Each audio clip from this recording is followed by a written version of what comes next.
Et salut, c'est Théo. Aujourd'hui, pour ce second numéro, on avait parlé dans le dernier numéro, c'était à part les sites qui sont prévus pour les Jeux Olympiques. Justement, aujourd'hui, on va revenir sur ces sites, mais savoir si est-ce que tout ce qu'on construit respecte-t-il juste une chose, l'environnement.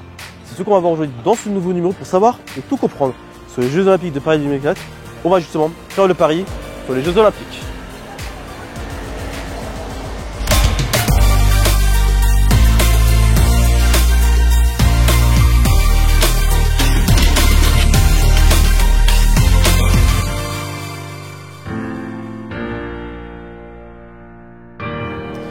Bienvenue dans Paris des JO, j'espère que vous allez bien, en tout cas moi c'est nickel. Je suis ravi de vous retrouver dans ce nouveau numéro pour savoir et tout comprendre sur les Jeux Olympiques de Paris 2024. Dans le dernier numéro, nous avons parlé des sites et des événements qui sont prévus pour les Jeux Olympiques. Aujourd'hui, on va justement revenir sur est-ce que tous les sites qu'on met en place vont-ils respecter les environnements? Objectif annoncé, est-ce que les organisateurs vont-ils réussir à mettre en place ce qui était réellement prévu? Tout ça, on va voir dans le premier reportage justement en fait. Paris 2024 serait un tremplin pour des Jeux Olympiques qui respectent l'environnement, étant l'organisateur du plus grand événement du monde qui se passe à la fois dans Paris, mais aussi dans toute la France. Ça, c'est ce qu'on peut voir sur le site de Paris 2024, mais on va justement voir les étapes qui les composent.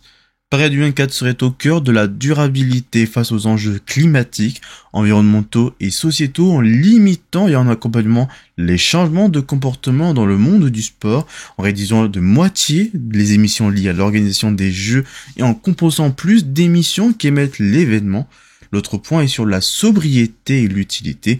En effet, Paris 2024 s'appuie sur 95% des sites déjà existants ou temporaires, permettant de construire moins et de réduire l'impact carbone lors de la construction. Paris 2024 veut mettre en avant l'architecture française en utilisant les plus beaux monuments parisiens comme théâtre des sports. De plus, il ajoute avoir mis en place un plan d'action pour la réduction de l'impact carbone et un outil permettant de le mesurer et de le suivre à chaque étape. Paris 2024 veut contribuer à la lutte contre le changement climatique à la hauteur des émissions de gaz à effet de serre qui n'auront pas pu être évitées. Le périmètre de responsabilité retenu est le plus large. Il intègre par exemple les déplacements internationaux des spectateurs. On peut noter par exemple des projets de captation de CO2 tels que la restauration et la conservation de forêts et d'océans ou des projets d'évitement comme la fourniture de foyers améliorés à des populations encore dépendantes d'outils de cuisson rudimentaires. Paris 2024 peut aller encore plus loin en soutenant des projets sur le territoire national, comme le développement de ces projets locaux encore trop rares pour la lutte contre le changement climatique et qui apportent des bénéfices pour la biodiversité et la qualité de vie des habitants. Toujours dans l'idée de réduire de moitié les émissions, Paris 2024 mise et recherche sur la sobriété, l'efficacité et l'innovation avec tout plein d'acteurs, l'énergie 100% renouvelable pendant les JO, économie circulaire, alimentation durable, numérique responsable, mobilité propre pour la flotte olympique, transport en commun et moyens de mobilité douce pour les spectateurs, préservation de la biodiversité, gestion de l'eau et j'en passe. En clair, avec toutes ces ambitions envers l'impact écologique des Jeux, Paris 2024 veut montrer au monde qu'elle peut associer l'ensemble des acteurs de l'environnement sportif à la réussite des Jeux, en prenant en compte les enjeux climatiques et environnementaux de l'événement. Ici, nous sommes juste devant l'entrée de un des sites des Jeux Olympiques, celle de l'Arena. C'est là où du coup se passera les volleyball, le tennis de table. Et justement, on a pas mal de choses qui avaient été appliquées par les organisateurs et pas mal d'engagements, mais la plupart restent très vagues. Justement, on va savoir si est-ce que les engagements qui ont été annoncés par les organisateurs vont-elles être crédibles ou suffisantes. Tout d'abord, il faut déjà comprendre le contexte. En effet, il y a 2 ans, les organisateurs des Jeux Olympiques et Paralympiques de Paris 2024 promettaient les premiers Jeux Olympiques à contribution positive pour le climat. Dans le cadre de sa stratégie climat, Paris 2024 réduira ses émissions de dioxyde de carbone conformément à l'accord de Paris sur le climat, compensera plus que ses émissions résiduelles et utilisera son influence pour soutenir et développer l'émergence de projets de compensation carbone à long terme. Cette stratégie repose sur 3 piliers: réduction des émissions de gaz à effet de serre, soutien massif à des projets positifs pour le climat et mobilisation des parties prenantes pour démultiplier l'impact à long terme de son action. L'idée était d'aller au-delà de la neutralité carbone en projetant de limiter davantage d'émissions de gaz à effet de serre que celles produites par l'événement. Ces gaz libérés par notre consommation d'énergie fossile sont la principale cause du réchauffement climatique. En clair, être le premier à organiser les premiers Jeux Olympiques et Paralympiques du monde ayant une contribution positive pour le climat. Sauf qu'en mai 2023, ça va susciter des critiques de plusieurs scientifiques qui l'ont fait disparaître de la communication officielle.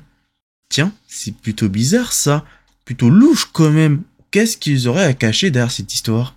Pour commencer, le terme de neutralité carbone a été banni par la communauté car cela n'a pas de sens à l'échelle de la planète ou d'un pays. Côté impact environnemental, les organisateurs ne veulent plus laisser penser qu'une compétition de cette ampleur n'a pas d'impact sur le climat.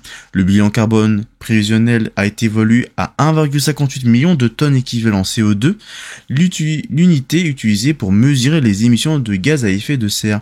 D'après le responsable climat et biodiversité au sein du comité d'organisation Benjamin Lévesque, il contextualise que c'est un impact significatif, mais très inférieur à ce qui se faisait avant. En effet, c'est moins par rapport à ceux de Londres en 2012 et de Rio en 2016 avec 3,5 millions de tonnes CO2 et en moyenne ou de Tokyo déroulé en pleine pandémie de Covid-19 et sans spectateurs avec 1,96 million de tonnes équivalent CO2. Leur objectif pour eux est de diviser par 2 l'empreinte carbone des Jeux. Si on détaille le plan carbone prévu pour 2024 qui ne sont pas publics avec les seules infos à la louche de la répartition des émissions estimées, on se retrouve avec 34% pour les déplacements des spectateurs, des athlètes et des officiels, 33% pour les constructions et 33% pour les opérations restauration, hébergement, logistique, produits sous licence, etc. Par rapport à Londres et à Rio, les réductions d'émissions reposaient sur le fait que 95% d'infrastructures sont déjà existantes ou sont temporaires. Des constructions moins carbonées, 700 kg de CO2 EC par mètre carré contre 1 tonne en moyenne. Pas de groupe électrogène qui tourne au carburant pour alimenter les sites olympiques. 60% de l'offre de restauration végétarienne pour les spectateurs. Et j'en passe. Pour finir, les experts estiment que les changements plus radicaux dans la manière d'organiser un tel événement auraient été plus efficaces pour réduire l'impact des Jeux. Selon une étude en 2021, ils avaient proposé plusieurs pistes pour des Jeux Olympiques comme réduire leur taille, moins de spectateurs et d'athlètes d'entourage, organiser les compétitions dans les mêmes 2-3 villes hautes et confier l'évaluation de la durabilité de l'événement à un organisme indépendant. Pour le responsable Benjamin Lévesque, il préfère parler de contribution, pas de compensation, en prenant en compte que le site officiel de Paris 2024 continue de promettre de compenser plus d'émissions que nous habitons. Ils sont en train de nous mentir sur quelque chose là.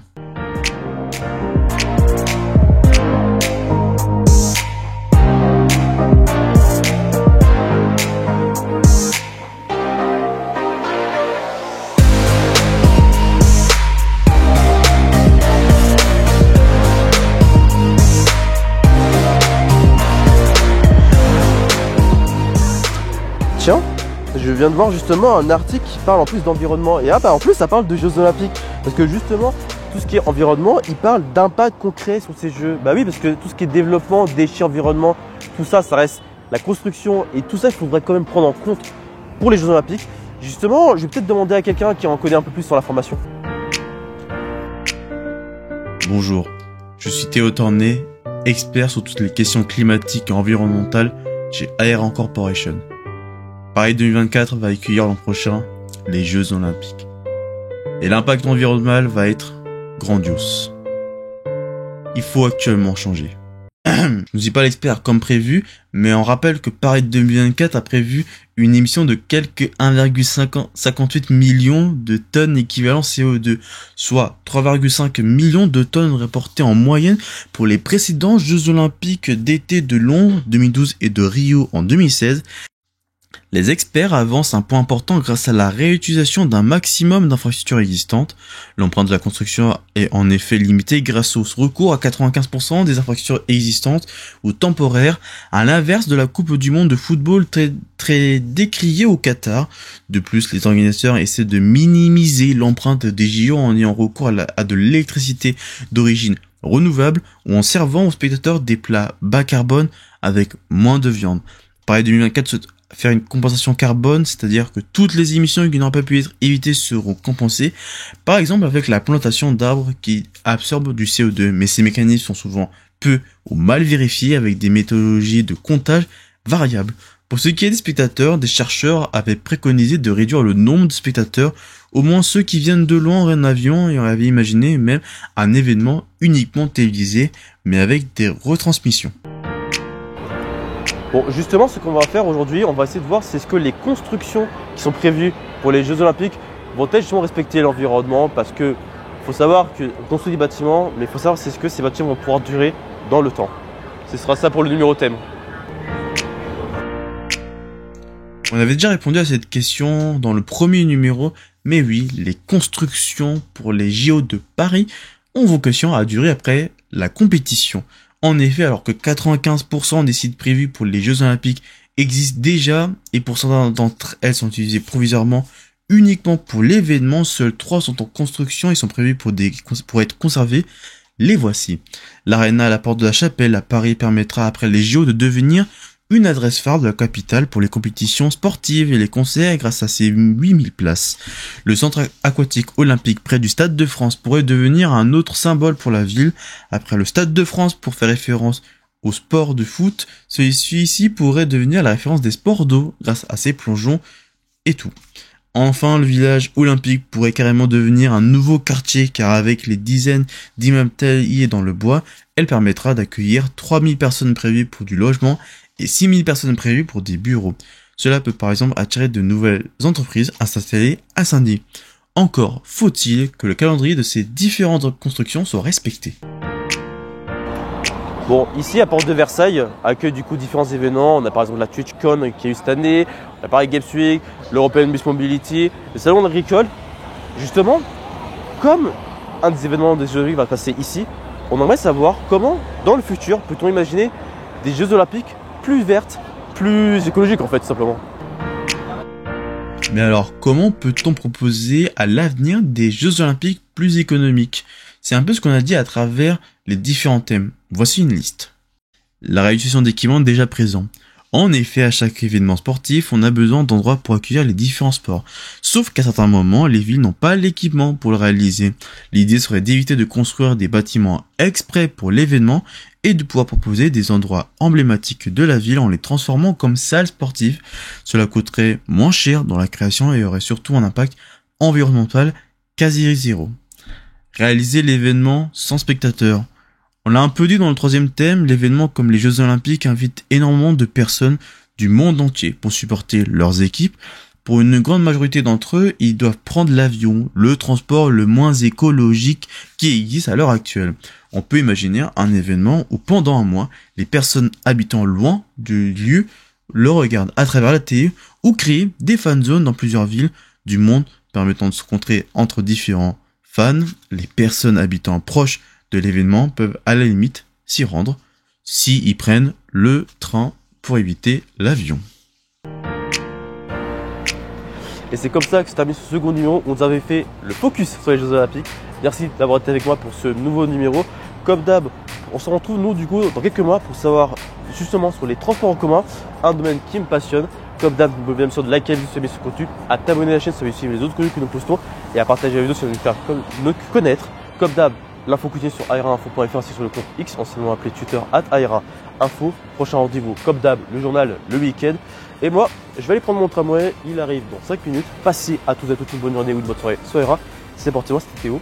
Ciao tout le monde.